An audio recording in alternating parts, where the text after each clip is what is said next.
Welcome back again. I'm on my way up into Logan County, and that's a county that's just slightly north of Oklahoma County, and I'm going to search a title for my van. Here's the deal.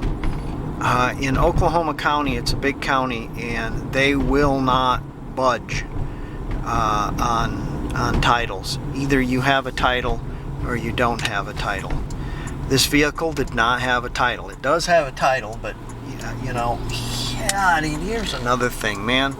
People, if you've got a vehicle, by God, hold on to the title. I mean, come on. The vehicle's parts without a title, unless you have a secret weapon. And my secret weapon is the Logan County Courthouse. And I've done this before several times, but it's pricey. What you have to do is you go up and swear affidavit that that vehicle is yours. So you get a court date. So I have to go up there and sign the papers. I have to go up there and prove that with my bill of sale that is mine, and pay the fee. And the deal about Logan County is it's a tiny little county and it doesn't have a lot of money, so it costs $140 to get in front of a judge. So $140 for him to sign your papers that say make him a title, and then you're at the mercy of the Oklahoma Tax Commission after that. So your title can be, it costs you $500 for a title, but it's the cost of doing business. What are you going to do? You can't tag it unless you do this stuff. That's what really frustrates me about people who just lose titles. Oh, you can do a Title 42 on it. No more, you can't. You used to be able to do that in Oklahoma County, but you can't do that anymore. So anywho, there you go. Without further ado, I'm headed that way. Yeah, I see that check engine light also, and that's due from the aft oxygen sensor doesn't like the jonesing of the catalyst in the exhaust manifold, and the exhaust manifold costs $900 from Nissan, and this is a $600 car. No, I found one on Rock Auto, actually. I think I'm going to try it. I'm going to get me a couple of new Denso oxygen sensors, and that part, it's less than $200 for both of that, and it'll take care of that light, I believe. But the car runs and drives fine anyway still. This is a test drive with Toby as far as the air conditioner. I've drove it before. There's no hiccups, and there's no gnashing of teeth. There's no, compressor throwing fits or belching of black smoke. My shotgun can, 12 ounces of our 134A in it, didn't do it any harm. So, in fact, it improved it. My air conditioning is quite cool and comfortable in here on this 90-degree day. Without further ado, we'll be at the Logan County Courthouse. Okay, cost of the Turnpike is 70 cents, and we stopped the vehicle and we got this off of in front of that, so we're going to put 70 cents, and so we made 30, 40, 55. We made 55 cents going through the pay toll. I don't wait until it turns green either. That's nonsense. I just put my money in and go. And the reason why I just put my money in and go is I don't have to prove a negative. I either did put my money in or I didn't, and they can prove that I didn't, but I did. So there, waiting at that light, that's their business, not mine. Pike passes. I had a Pike pass. First month it was $13 over. It did not click me off.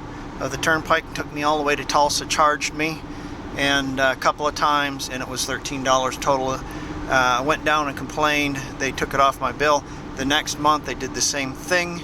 I complained. They took it off my bill. The next month it was $36 over for several trips. I scraped the Pike Pass off my windshield, gave it back to them, told them I wanted my information back from my bank.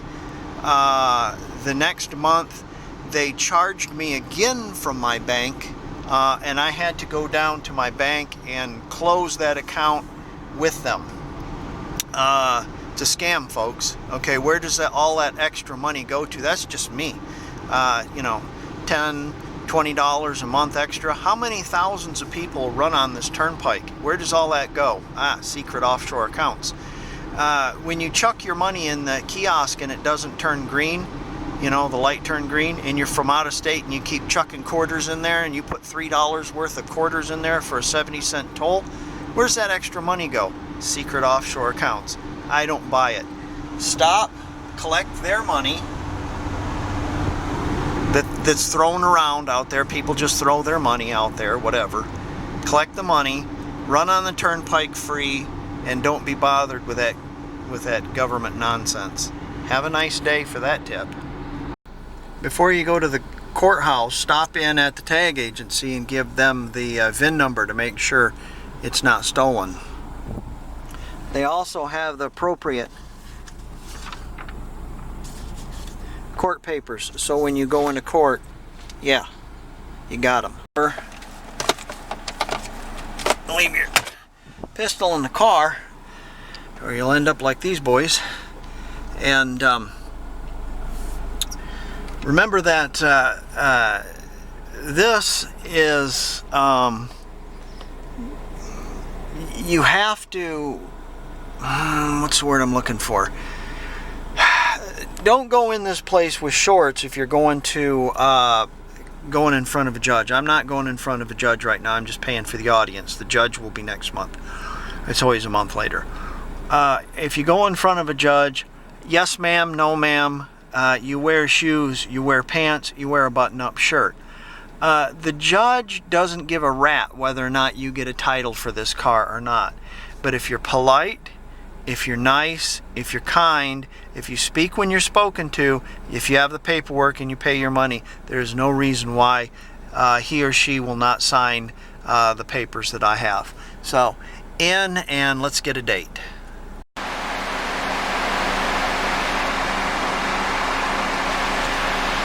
Okay, got a little turnaround. I went to Logan County and they told me that because I reside in Oklahoma County, they wouldn't allow me to do it in Logan County. So I got all neglected, inspected, detected, and injected here in Oklahoma County, and I've got a court date for the 7th of August. So there you go, same thing, just a different place. Okay, well, we'll see how that works. I hope it does. It costs $140. One real cool reason I like a Astro van is I left this door open all night long. But are the dome lights dead? No, man, it's got a switch, see? You can shut the dome lights on and off, see? So if you leave a door open, it's got a handy little switch, but that's probably a necessity because it's got so many lights in here that if you leave the door open for any more than a minute, it drains the battery dead. Anyway, no, it's that's kind of a handy little thing all Astro vans have on it. Wanted to show you something. Okay, we did a tune-up on this, and now I have this.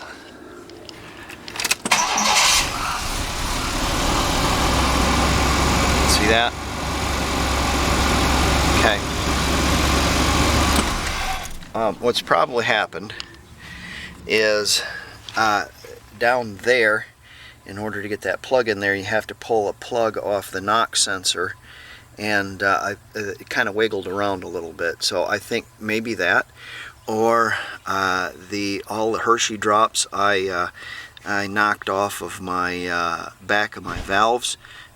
Went onto the EGR and plugged it up, or it went downstream to the O2 sensor. But we will find out with that. I'll show you. Some OBD 1 ports, that's online or onboard diagnostic port, has all these filled up. Some of them do not. The first generations do not. The TBI model throttle body do not. The 95 I have has them full. So you have to jump this one and this one, and then you're going to turn your ignition on, and it will flash what the code is. 1 1 2 1 1 2. It does it 3 times. 1 1 2. Okay, then now it'll start over. 1 1 2 3 4 5. So that's 15. 1 1 2 3 4 5. 15. 1 1 2 3 5. That's 15. 1 2. Okay, we're back to 12 again. I think 12 is nothing, so we have a code 15, I think is what it is. So let's look in the book and see what 15 is. 5. Yeah. Okay, let's look in the book. Okay, code 12, and it says that's a diagnostic code. I know 13 was the oxygen sensor, so it's not that. 14 is a coolant sensor, high temperature, low temperature. Yes.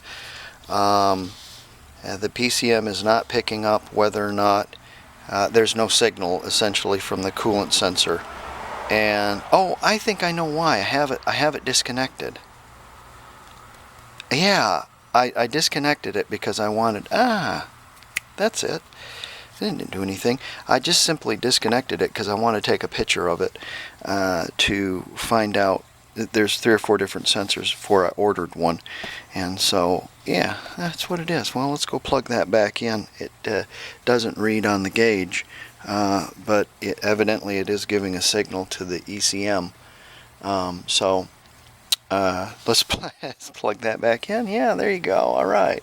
See, it's little things like this you can look in here. I love the onboard diagnostics. A lot of people think that newer cars are hard to work on, and they are not. They are not hard to work on. They're very easy to work on because you're not dealing with analog stuff.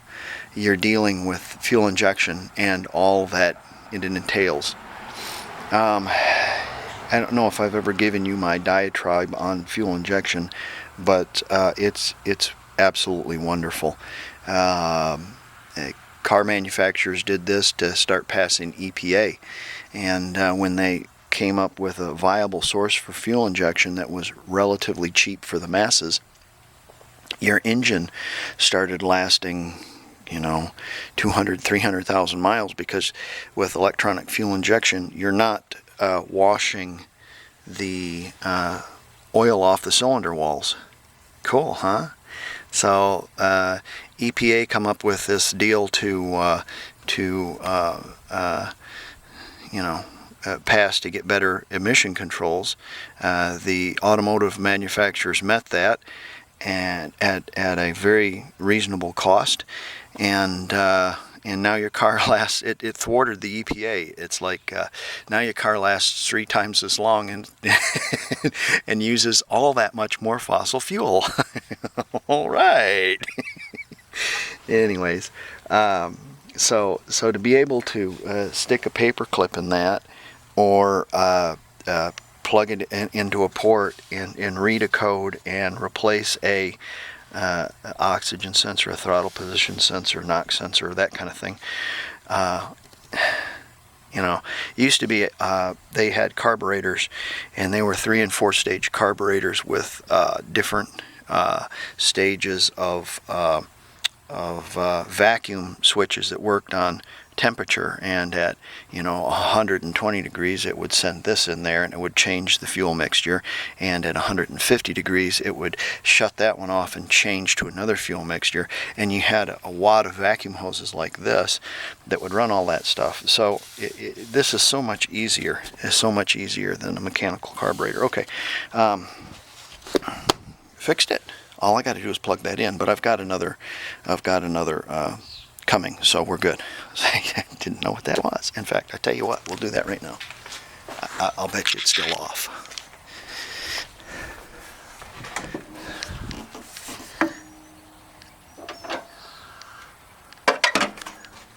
Yes, indeedy, I can see it. Can you see it right there? See it right there? I pulled it off to take a photograph of it, so I get the right one. Come on, focus. Yeah, right there. There you go. Well, it's pretty cool. It actually works. Yeah, let's see here. Get that plugged in there. Let's see if it should go in. Maybe it doesn't go in that way. Well, I'll get that plugged in. Okay, I got that plugged in. To take the code off of this particular style, you disconnect the battery, and if you pump the brake 2 or 3 times, what it will do is it will operate the brake lights, and it will bleed any residual out of the ECM, electricity that is.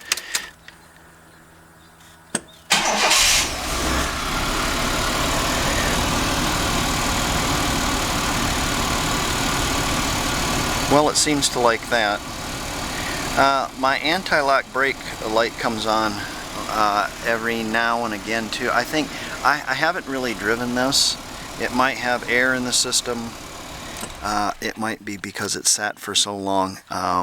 What I need to do is I need to put it on the road, fix the suspension and such, and tires, and do a couple hard stops on it where the front end chatters, and see if I can get it to work. Sometimes it'll break things loose, and then bleed them brakes again and flush that out, because it's been sitting for so long. The mud that was in there, yeah, you get my meaning. I did a tune-up on this. The plug wires were chewed up, and there was on Rock Auto a deal where you could get distributor cap and rotor also with the plug wires for not much more. So I got plug wires, distributor cap and rotor, all with copper connectors, copper tops.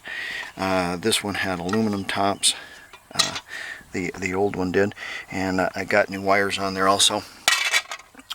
Putting spark plugs in this is a Houdini feat. I found a way to do the back one here. You can reach by hand, getting your hand in there. All 5 other ones can be reached if you use a long extension and a swivel, and jack it up and take the tires off, and you can get right through there. Pretty much, pretty simple, not too bad. So I learned that from my old one. Back to the tune-up. Didn't have to replace the distributor cap and a rotor because Abner was doing, because of the fossil evidence, Abner was doing an Easter egg hunt trying to get this thing to run. And more than likely the fuel pump had taken a crap. And so the fuel pump goes bad, let's put new spark plugs in it. These look rusty and old and terrible, but and they're black because of all the Hershey drops I knocked off of the valves doing the fuel injection service, so I changed the plugs. But if you look at the contacts, they're nice and sharp. The points there, they're nice and sharp. They're not rounded over. These plugs were very recent, all right. And then if you look at, not that I'm going to keep them, if you look at this rotor, it has no tracking, very little. It hasn't been used a lot, and it's the same with this here. Probably it has, like, there's nothing on those terminals. So when I started it, it was probably the first time it ran when I started at 30 miles away and I put a fuel pump in and I started it. It probably was the first time it ran on the parts that Abner had Easter egg hunt. Did the Easter egg hunt on. Yeah, mean Easter egg hunt by, you know, just guessing by gosh instead of figuring it out. Got some parts today that are going on it from Rock Auto. I got a new set of Gabriel shocks. If you buy shocks for an Astro van, they make 1 3/16 shafts and they make 1 3/8 shafts. Get the 1 3/8 shafts because the 1 3/16 shafts, the van will go like this when you stop. Okay, but with the 1 3/8 or 3/8 shafts, they're a little bit stiffer. You know, so yeah, I didn't like that to begin with. You know, it's like that's the problem I had in the very beginning of this van. It would go up and down like that, and I thought the shocks were bad, and they weren't. Another Abner had replaced them, but he had replaced them with 1 3/8, and I got some. This is the rear hose, and these two are the front hoses. They are the flex hoses for the brakes. They're very bad. I didn't look at the one underneath, but the ones in the front are very bad, so I'm going to replace them as a trio. Okay, we'll get doing that today. Okay, I had to take a trip out to pull apart, get me a brake line, and what's great about Oklahoma again is, of course, this is a used brake line, and there isn't any rust on it. It's just a little greasy, a little dirty, and you know, that's what's nice is there's no salt here, so you can get parts like this. I'm replacing this hose, you know, of course, because they're bad, and I put a wrench on this. You can see this. You can see the nut.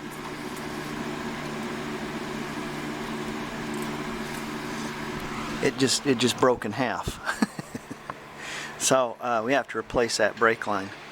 So the best way to do that is to get up underneath the old one where it connects and pinch it off with a pair of vice grips, and then you won't have you know, then you can cut the aft of it. You know, if you pinch it here, you can cut back here and take the old one off and do all the work and stuff, and then the last thing you can do is you hook that up. And then that way you don't have fluid drizzling all over the place. Okay, let's get after it.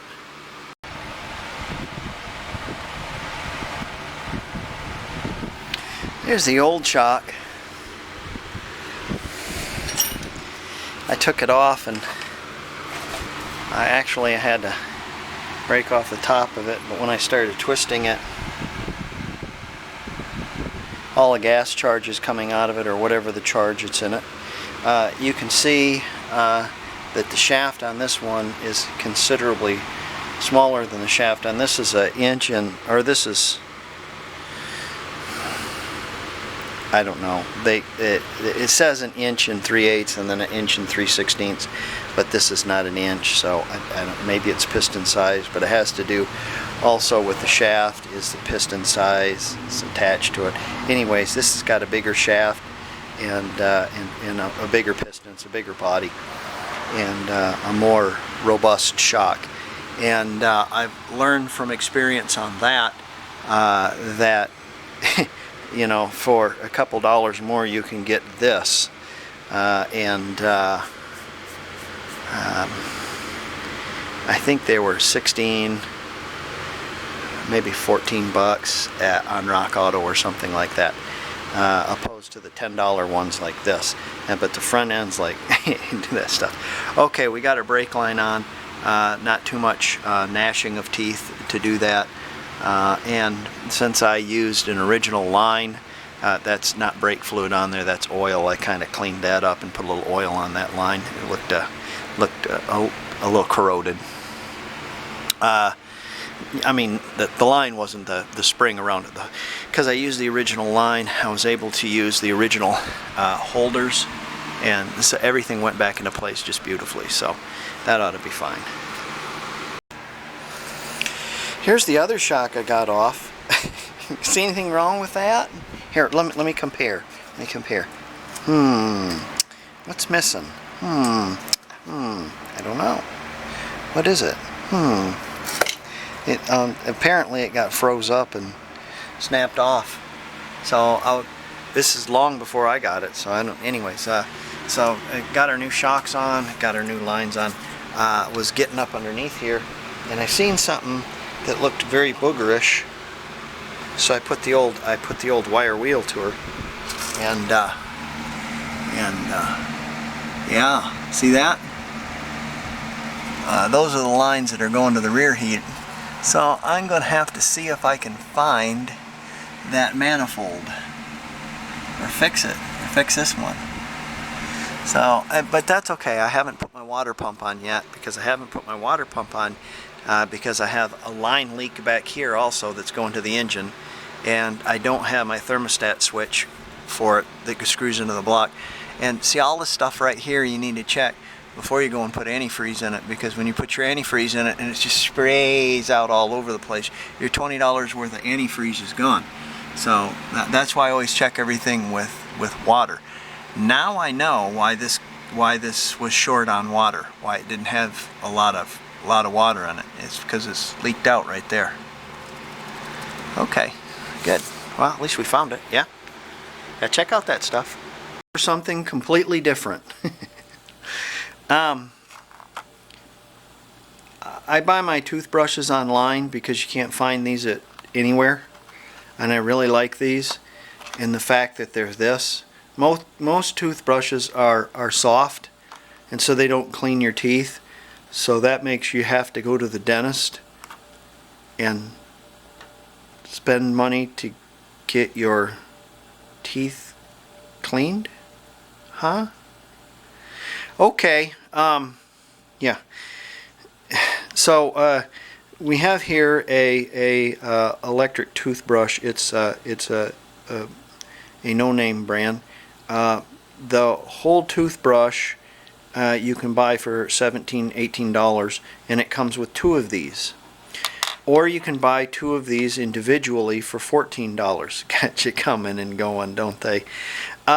So what we're going to do is we're going to take this toothbrush, and I bought 64 of them for $64, and so $1 a piece, and we're going to cut this in half, and we're going to cut that down. We're going to epoxy a little bit of this toothbrush material on there because it's harder than this is. It's like a sponge. And then and probably I'll be able to get 2 toothbrushes out of this. I just wanted to see if this was going to work or not, and I'll let you know if it works. So there you go. And I'm a big believer in brushing your teeth. As a person who's 55 years old and has all of his teeth, has no cavities and no fillings, it works. Okay, let me try this and see what happens. I wonder how poisonous JB Weld is.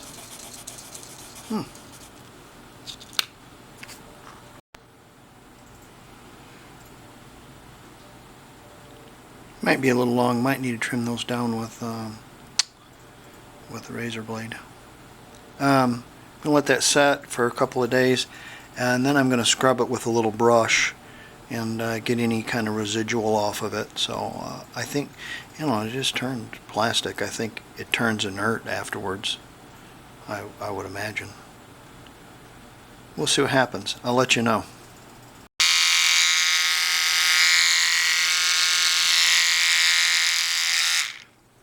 That works absolutely flawlessly, folks. I love the way the bristles are a little bit longer.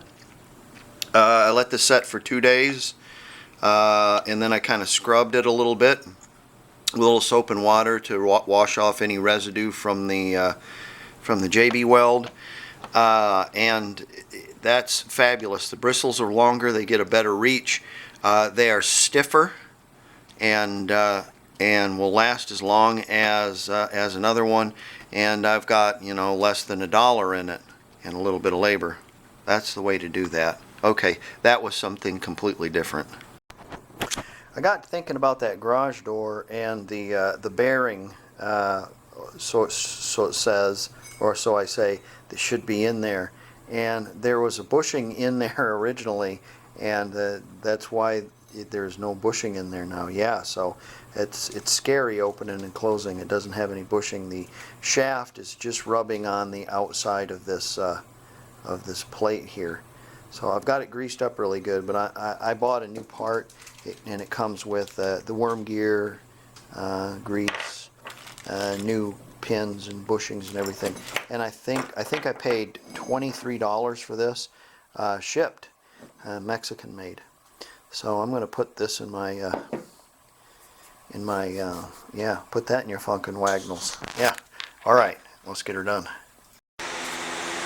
This one here has the smallest amount of just a very little bit of slack in it. So yeah, I'm going to replace this because I think it's not that it's wore out. I think it's timed out.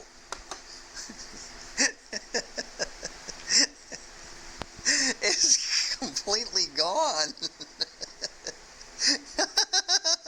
Look at that. Okay, all right, that's enough laughing. All right, let's get it back up in there. Where? Up in there. All right. You gotta watch it work, huh? Okay, there you go. There you go. Yeah, look at that. Isn't that beautiful? Lovely. No noise, smooth, beautiful. I'm gonna save this one in this strong plastic container here for later use, or yeah. Had a cool front come through. They don't come through that often. It's nice and cool this morning. It's in the 60s. Blew all the humidity out. Девочка. Бедная девочка моя.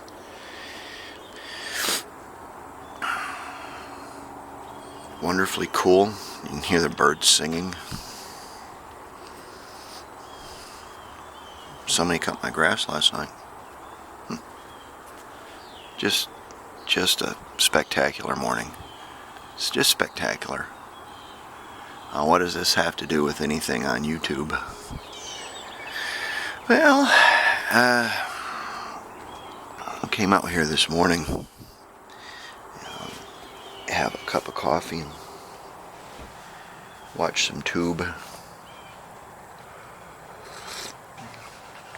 Enjoy the morning. And this is one of the guys I watch, is Aussie 50. He does pretty neat videos. What he has here is a microwave transformer, extreme high voltage, and he has what he calls this chicken stick. It's a piece of PVC so he doesn't get electrocuted, you know. And he's well, one end's grounded, of course, and then he's probing some capacitors and computer chips and whatnot like that. It's pretty fun.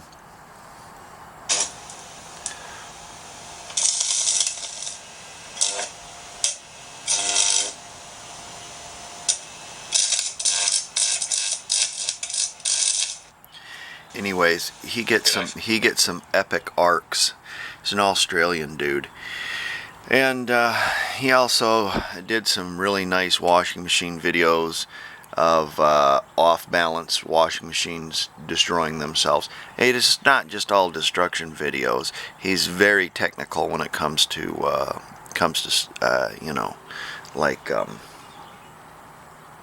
electricity and mechanical and stuff. I'm sorry, I'm not awake yet. I can't think.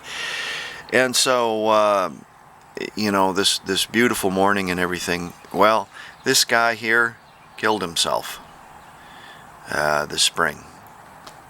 So 33 years old and committed suicide. So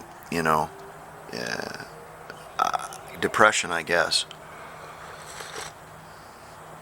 So this video, this snippet, I'm dedicating to Aussie 50. and people out there with depression, because think about what you're doing to your family and your friends.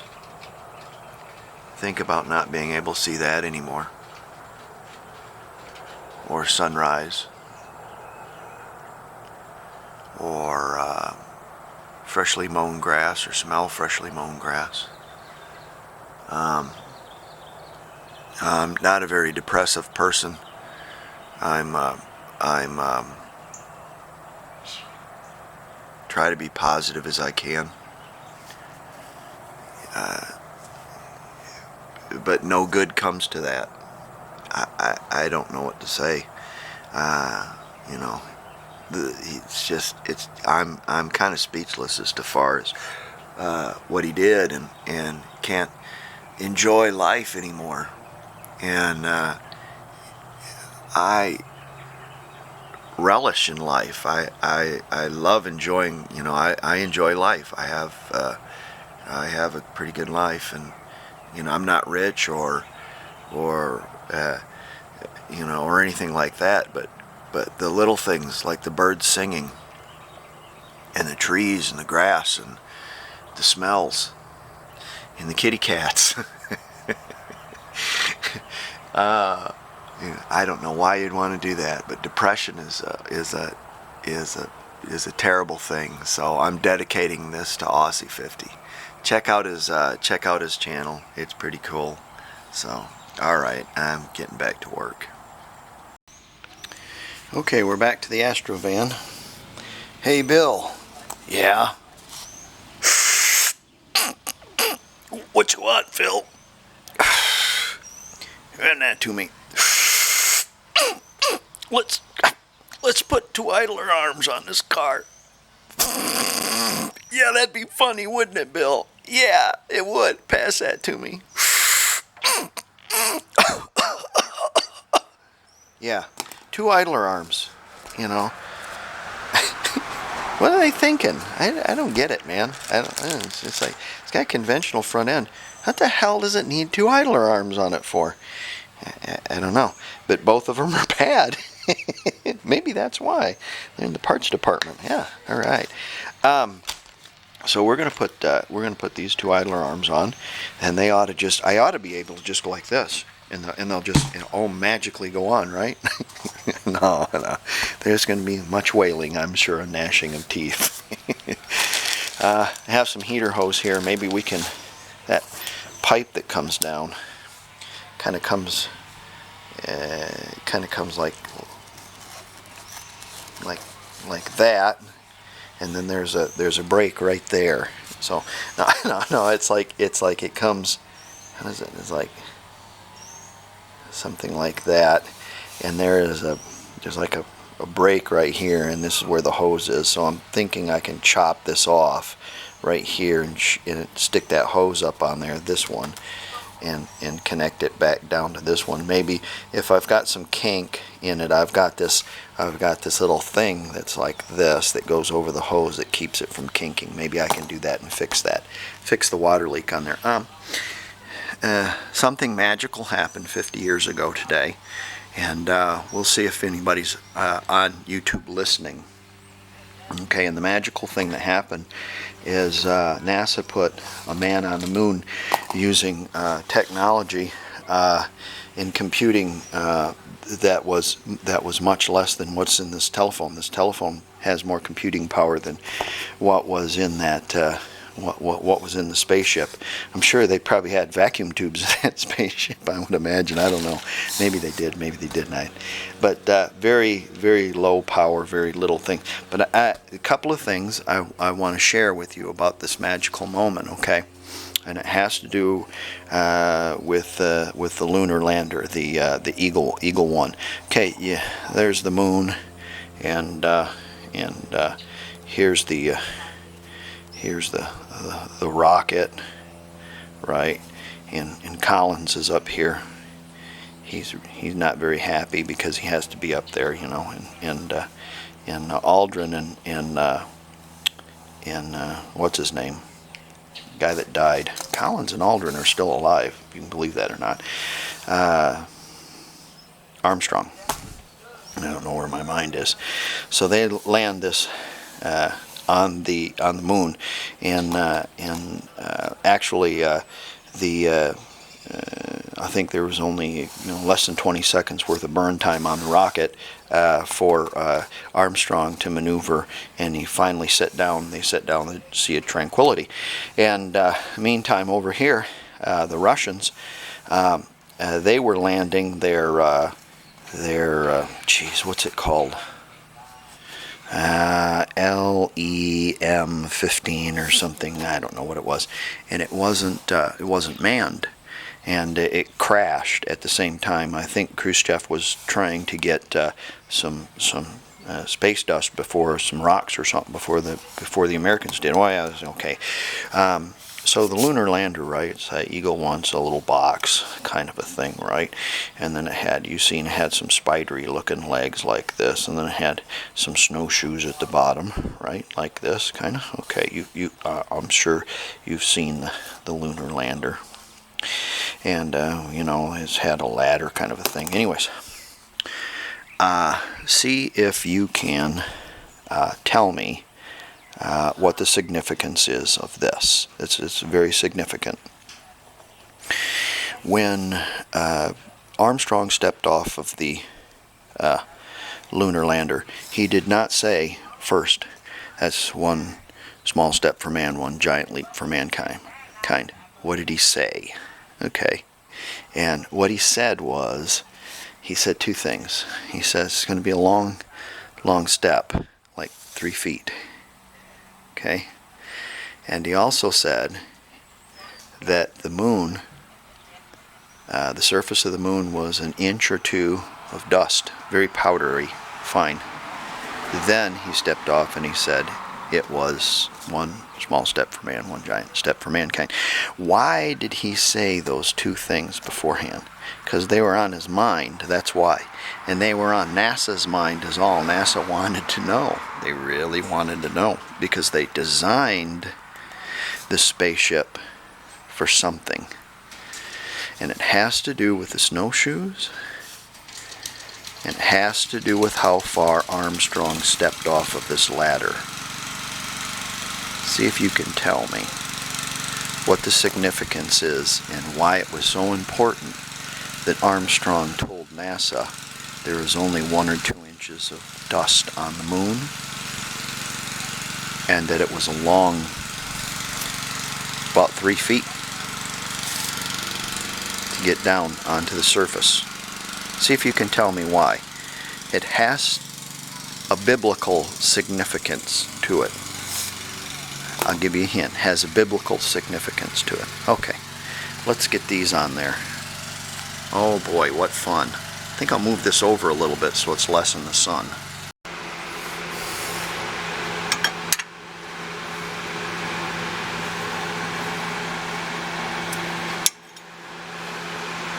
Focus. I knit you snot, ladies and gentlemen. 18 millimeter. This is not the first time I run across 18 millimeter on this van. Odds bodkins. It is weird. 18 millimeter. Not 11/16, not 3/4, certainly not 19 millimeter. 18 millimeter. I wonder why.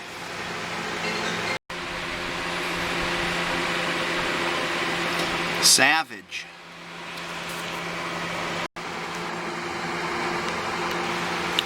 Okay, that went pretty straightforward. I made sure I pointed my Zerk this way, focus, so I could get to it with a grease gun. I'm going to take this caliper off.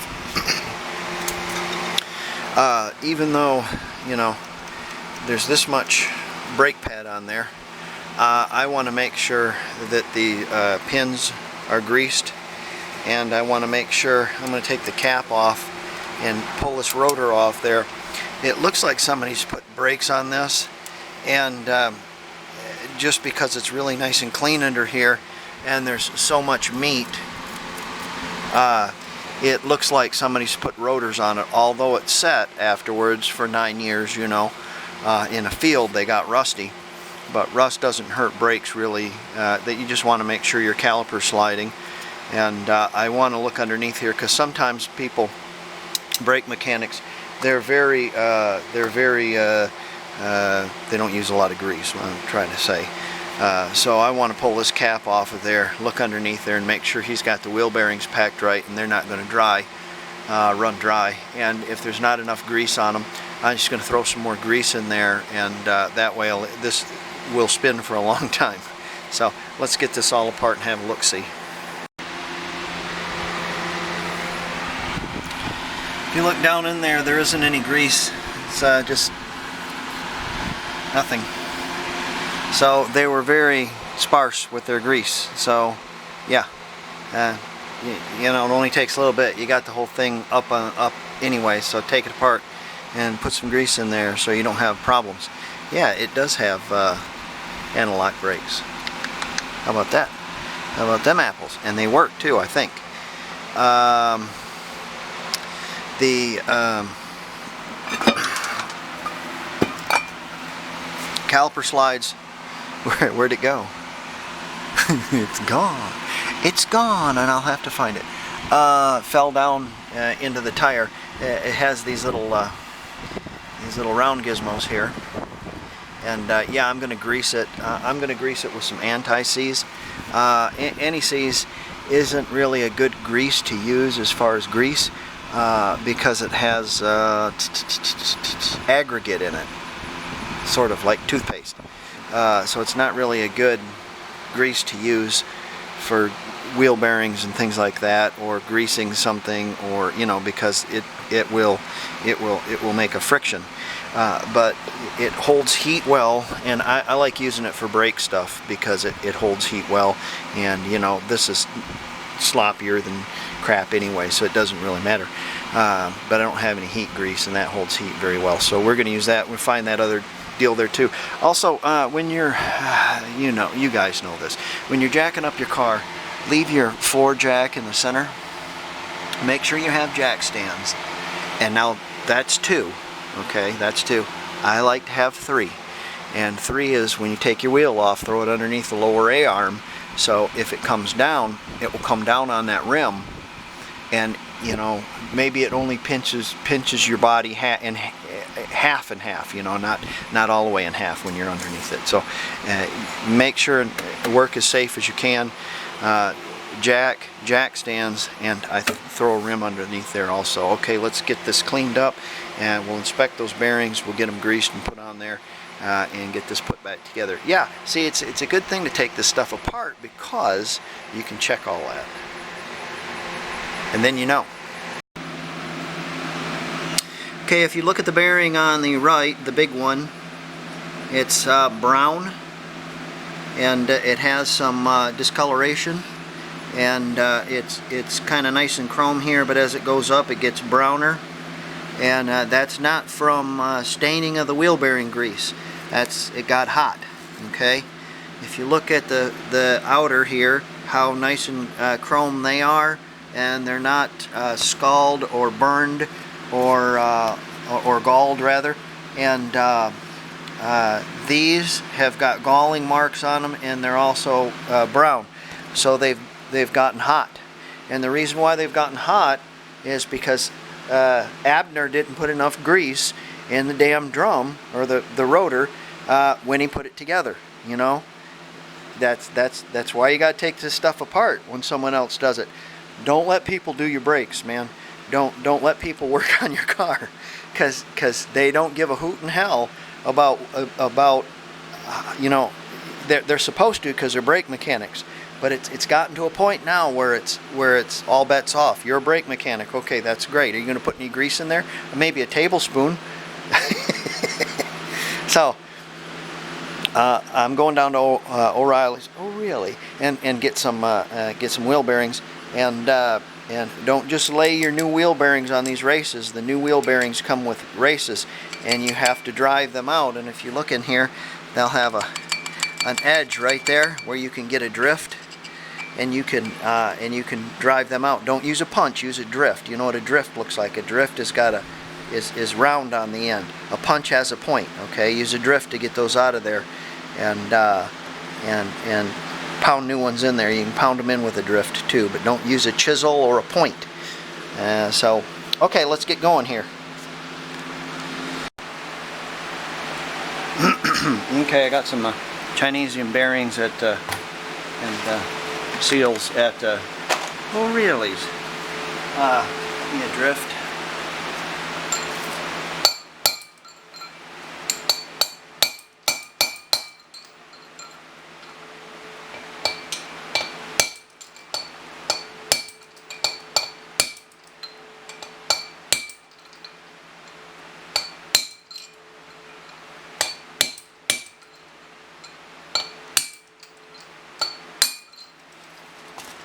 Probably what happened was they put new rotors on these, and the new rotors come with bearings, or come with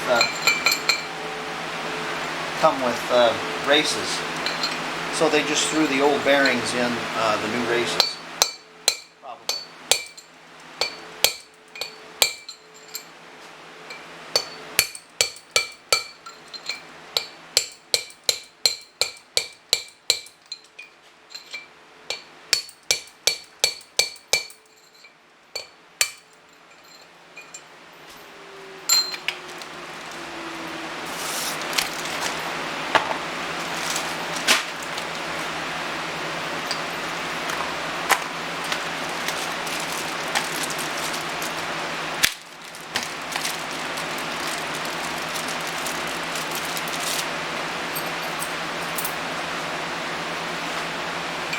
Make sure you don't have any burrs in there.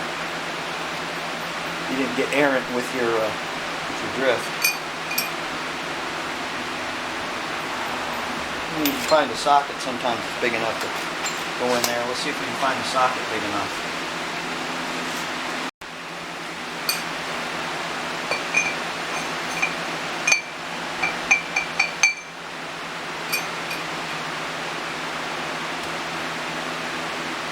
Oh.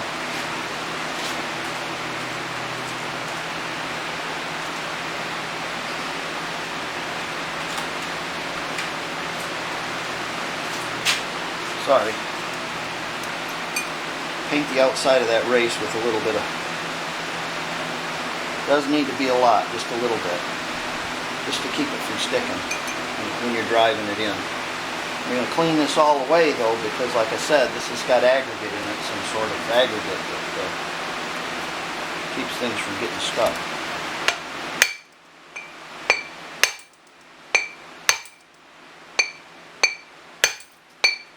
You'll hear it bottom out. Make a different noise.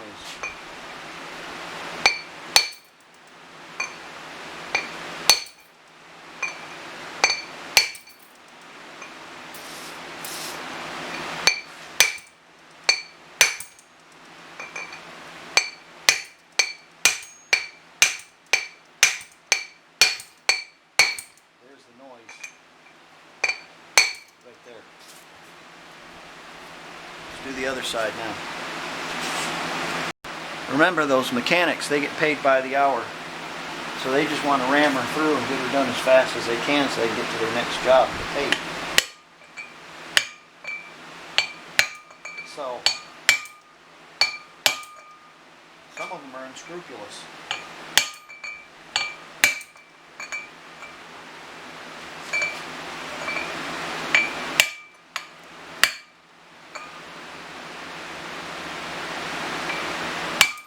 Then what you have is mechanics putting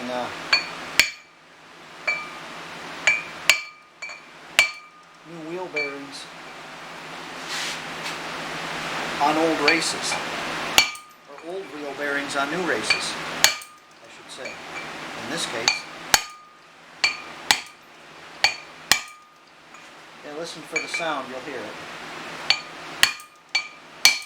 There she is, right there. Hear that? Okay. Make sure that you didn't dink up your race, and make sure it's flush. See that? How it's flush in there, and it's not cockeyed. You know how to pack your bearings, right? I showed you that before. You put it in the palm of your, put some grease in the palm of your hand, like this. Don't just smear it on the outside, like that, until it's coming through both sides, alright? Put plenty of grease on the inside, plenty of grease on that race. When you get done, a little grease on the seal too. You know which way the seal goes in. This side goes in. That goes out. Drive a new seal on there. Put her back on the car. Try not to cheap out on my grease. I like Lucas Red and Tacky. I like it because it's red. No. That's not the reason. The reason is you read down here and it's got all this good stuff, anti-wear, and tells you what it's for. So yeah, there you go. A 540 degree drop point. That means it's some high temp stuff, okay? And so high temp brake is good. It's good for disc brakes because disc brakes get extremely hot, so it won't sag or it won't run out. Excellent product right there. So yeah. All right. The other side. When I went to go put the bolt up, the two bolts up to hold it onto the frame. I'm talking about the I-arm. One of them went in, the other went in sideways, of course, because it's a General Motors car. Don't know why it would go in sideways. It wouldn't go in any other way but sideways. So I had to get out my 14 by 175 tap, you know, because it's an American car. It's got to have metric nuts and bolts on it. This is just General Motors stuff, you know. And it's frustrating to have to work on a car where you take the bolt out, it doesn't come out hard, it doesn't come out stripped, but it goes in sideways and it won't go in any other way. You'd never have to do this on a Japanese car, never. Of course, you wouldn't have to do anything for the front end of a Japanese car, you know, for the life of the car. Two idler arms, yeah. I know what they're smoking, man. I'll put that one back. Let's look at that. Okay.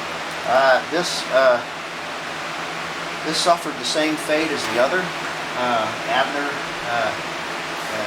throwing this thing together as quickly as he could.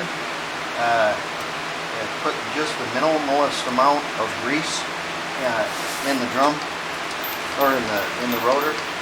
Very little grease. Very little. Just you know. I can't even get a fingerful in there. It's just dry. He just kind of went, okay, there you go. And I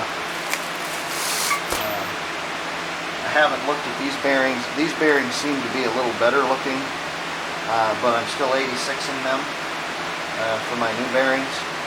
Maybe I'll keep these. I won't keep them. That's a Robert Allen thing. No, I'm not keeping them. Throw them away. Throw the seal away. Start over. It's just, I'm just frustrated as hell because I've been working on that idler arm and it shouldn't have for like 2 hours. Have to get a tap up in there. Of course, you can't get a tap up in there because cooling lines for the transmission are in the way. It just, yeah, it just makes you not want to work on it. You know, you have a Saturday and you say, oh, good, I get to work on my car. The wife's going to get her hair done and whatever, and I got time, nobody's going to bother me, and then you run into crap like this and it just makes you crazy. Alright, let's get this other one together, the races in it. Oh, the other one I didn't have the races pounded in far enough, and the nut wouldn't go on far enough. It looked weird, and I couldn't get the key in it, the cotter key. So I took it off, and I could get about 1/8 of an inch on both of my races still not down in there. So make sure your races are pounded all the way down in there as far as they need to go. Let's get this back together. This here got drugged through the rhubarb with flat tires. So if you ever do that, make sure you clean out your rotors.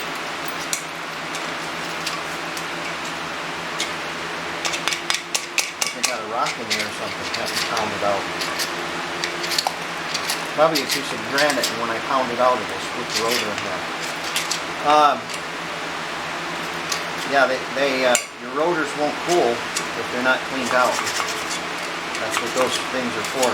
Ventilated rotors, you know, they ventilate to cool. So let's get that cleaned up.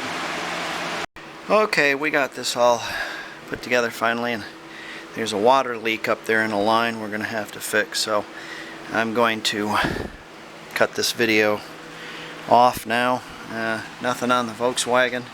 The guy that is buffing it, he's just not on my time schedule, which is sad.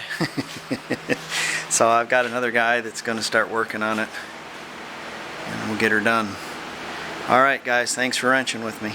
See you later.